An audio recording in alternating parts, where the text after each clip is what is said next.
At midnight, a woeful wailing can be heard on the wind. A scream crying out in pain, sadness, or maybe anger, it's hard to tell. Or is it just the breeze whistling through the leaves in the trees? Either way, it sends a chill down your spine.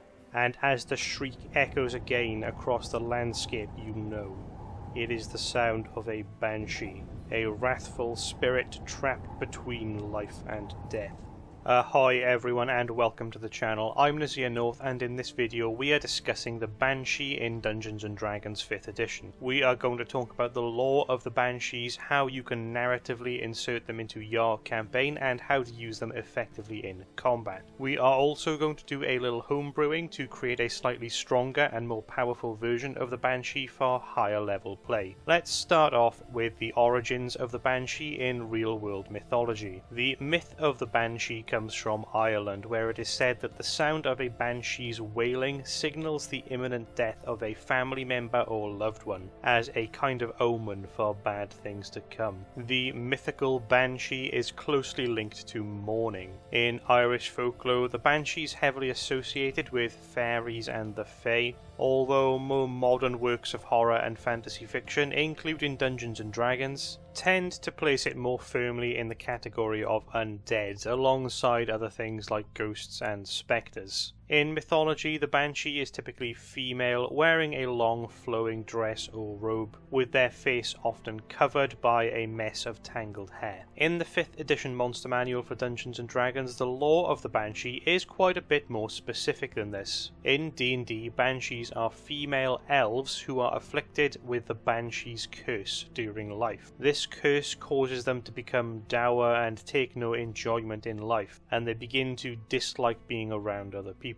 They also become obsessed by vanity and beautiful things, and use their own beauty to control, corrupt, and manipulate others. Over time, this curse eventually withers and kills the elf, turning them into an undead banshee spirit. The banshee is then bound to the location of its death, never able to move more than 5 miles away from it. The banshee is also said to have perfect recall over its life, and it laments over the bad things that have happened to it, but blames others rather than taking responsibility for its own evil actions. As an undead monster, the banshee still retains its vanity. It likes to hoard pretty and beautiful items. However, it will avoid anything too shiny, as it cannot stand the sight of its own reflection. A glimpse of its own form is enough to send it into a rage. The final piece of information the Monster Manual entry imparts on us is that, as we'd expect for an undead creature, the banshee doesn't need to eat, drink, breathe, or sleep. Okay, so with what we know so far, how can that help us when we're working out how to integrate a banshee into a D&D campaign? Well, the lore is pretty specific that banshees were once female elves. This is a callback to their fae roots in Irish folklore, and is all wrapped up in that vanity angle and obsession with looks, appearance, and beauty, as elves in fantasy are typically considered to be fair, attractive, and ageless. So the idea of an elf being afflicted by a curse which makes them completely blind to anything but their own beauty seems to make sense.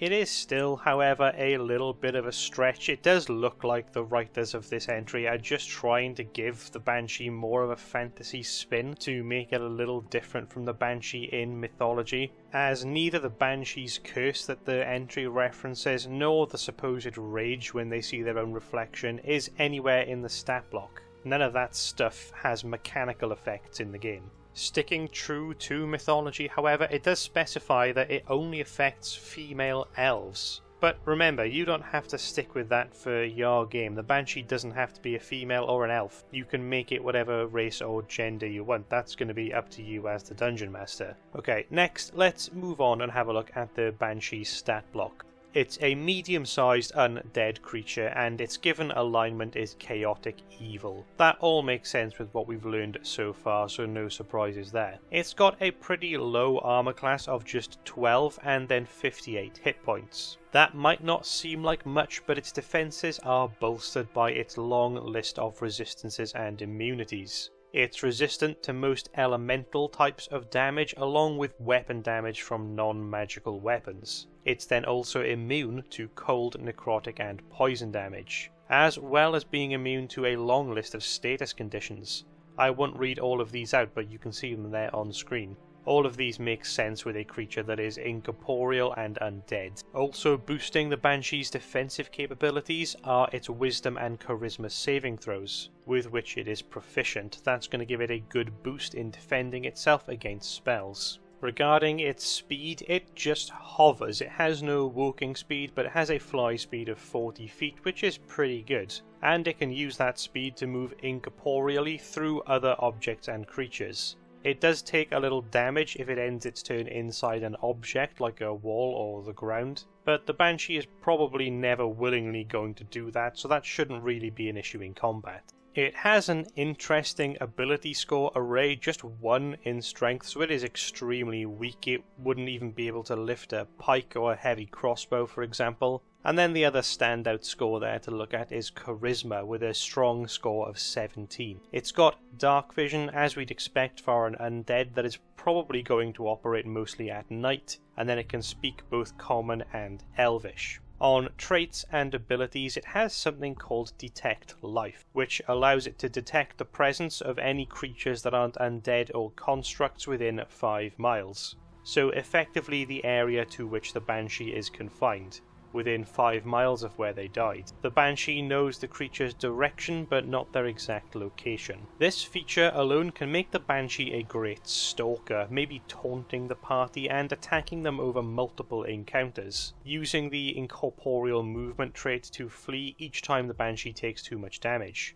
It also means the Banshee is an excellent ally to other monsters in the area, as she can give an early warning signal of approaching adventurers or other approaching threats. I expect every Lich would like a Banshee near their lair for this exact reason. On actions, the Banshee has a melee spell attack which deals necrotic damage, and then 2 other special actions. The first allows her to try and frighten creatures within 60 feet, and the second is the 30-foot radius signature wail. This has a chance to drop creatures who fail a con save instantly to 0 hit points. These are 2 pretty powerful abilities, but both have their limitations. Once a creature saves against the frightened condition from Horrifying Visage, they become immune to it for the next 24 hours. And the wail action, as powerful as it is, can only be used once per day. And altogether, this brings the Banshee's stat block to a challenge rating of 4. Overall, I think the Banshee is a solid, well-designed monster, mechanically at least, that has a lot of flavour to it and allows the Dungeon Master to do some classic haunted house or ghost on the moors kind of adventure.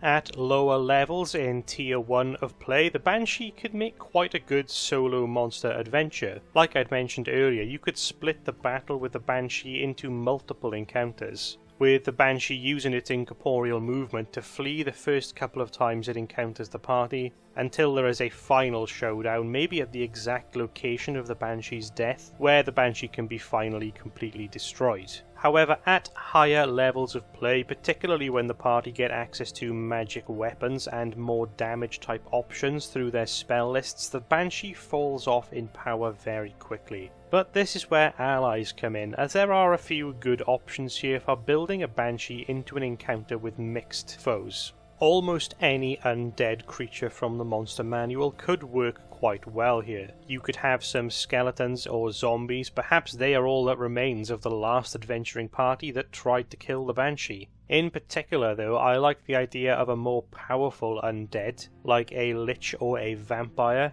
having a Banshee in or near their lair. Maybe it's their romantic partner or somebody they intentionally gave the Banshee's curse to, just so that they would succumb to it and then serve them in death. There could also be something interesting there to do with a Banshee Revenant romantic pair. Perhaps they were lovers who were wronged and both ended up dying and becoming undead. However, the Banshee is not able to leave the area of her death, and the Revenant is not able to stay still. It is tracking down that person who killed it to seek revenge. Almost like a Davy Jones and Calypso type story. I think there's some potential there, but I'll leave the details to you guys. Let me know in the comments if you've got any ideas about how you would build a story around this. In combat, the battle tactics of the Banshee are going to be fairly straightforward. It's going to want to use its wail first, as soon as it can in the first round of combat, and to position itself in a way that it will hit as many party members as possible. There is a very slim chance here you'd get a TPK if everyone fails their saves, but that's pretty unlikely, and they'd also all have to be clumped up in a small group. Anyway, after the wail on its first turn, on the Banshee's next turn, it's going to want to use its horrifying visage. You definitely don't want to use this first, as it's a fear effect. It's going to cause the party to spread out and run away. So wail first, then horrifying visage second.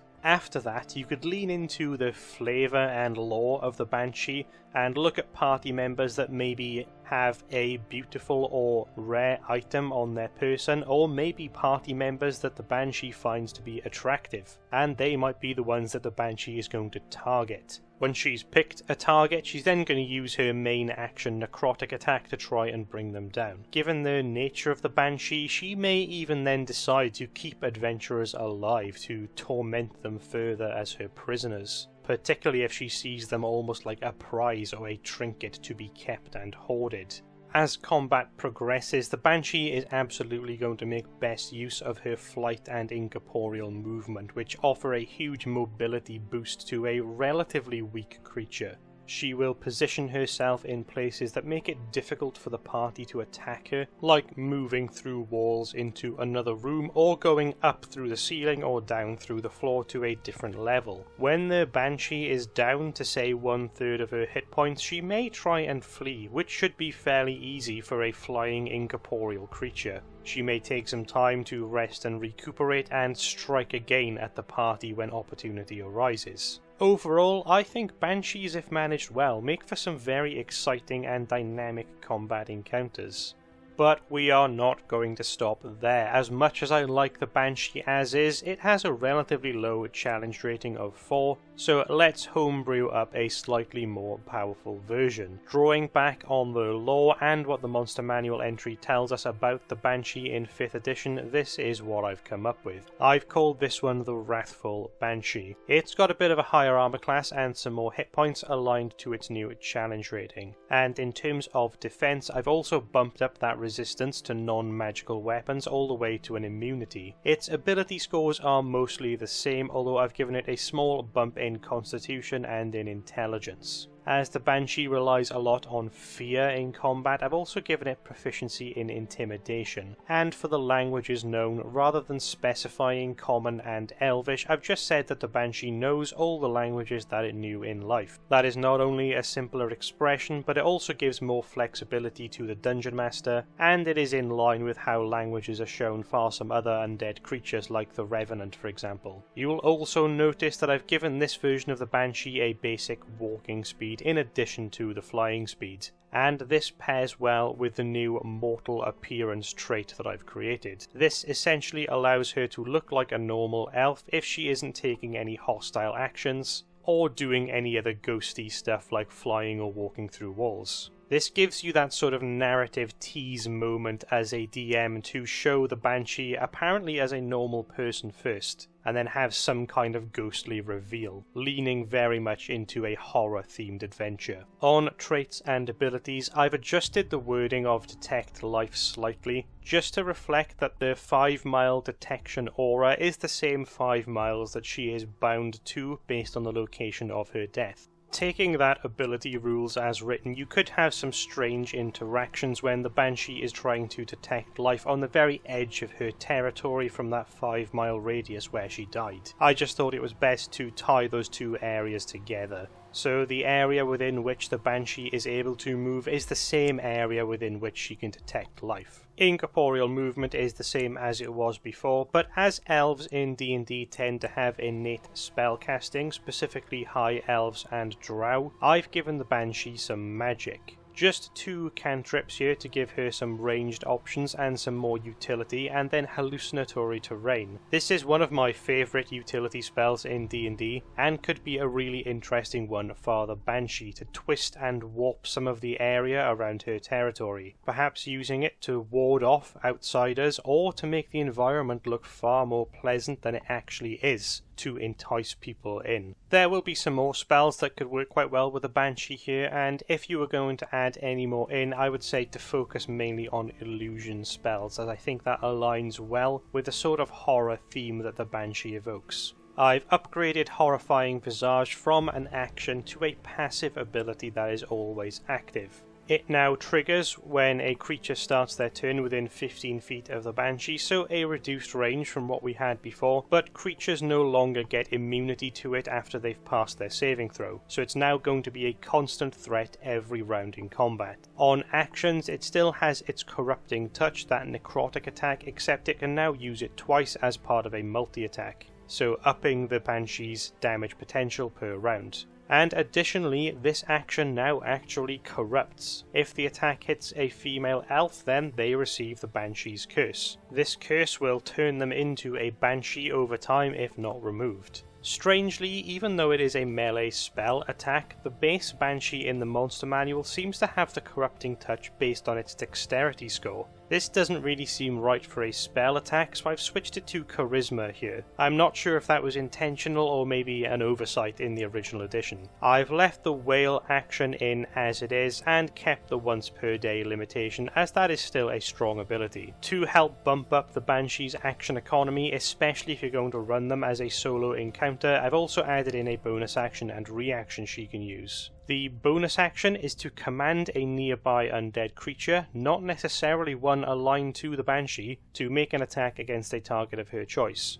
This one could be particularly fun if the adventuring party have a necromancer in the group. And then as a reaction, she has something that I've called Wrathful Rage, leaning into what the Monster Manual entry told us about her. This allows the Banshee to enter a rage as a reaction upon seeing her reflection, as we were told in the entry that this can make her go a bit mad and send her into a rage. While in this state, she can attack with advantage, deal more damage, but cannot use incorporeal movement. This rage lasts for 1 minute or until she uses her incorporeal movement, which ends it early. I see this a little bit like a barbarian's rage, where the Banshee temporarily becomes more corporeal in order to do some slashing damage on top of her regular necrotic damage, but limiting her ability to shift and phase through objects while she's doing so. And then finally on the stat block, I've added in a little bit of info there on the Banshee's curse. It's fairly simple, it's just a hit point max reduction over time, which will turn you into a Banshee when your hit point max hits 0. Tallying everything up, this brings the Wrathful Banshee to a challenge rating of 8. So quite a bit stronger than the original Banshee, although not a legendary monster like I've done for some of my other homebrews. This one's a bit more modest and mid-range. And hopefully you'll find that this version is much more able to hold her own into higher tiers of play than the basic Banshee in the Monster Manual. As always, I will leave some links in the description to where you can find this stat block if you want to use it in your own D&D campaign. If you enjoyed this one, please remember to like the video and subscribe to the channel to see more monster breakdowns like this and general advice for Dungeon Masters and players for D&D 5th edition. And if you're looking for something to watch next, you can check out my Monster Manual breakdown playlist that I will link from the end screen, where you can find more Monster Manual breakdowns just like this one. Cheers everyone, thank you for watching, I will see you next time.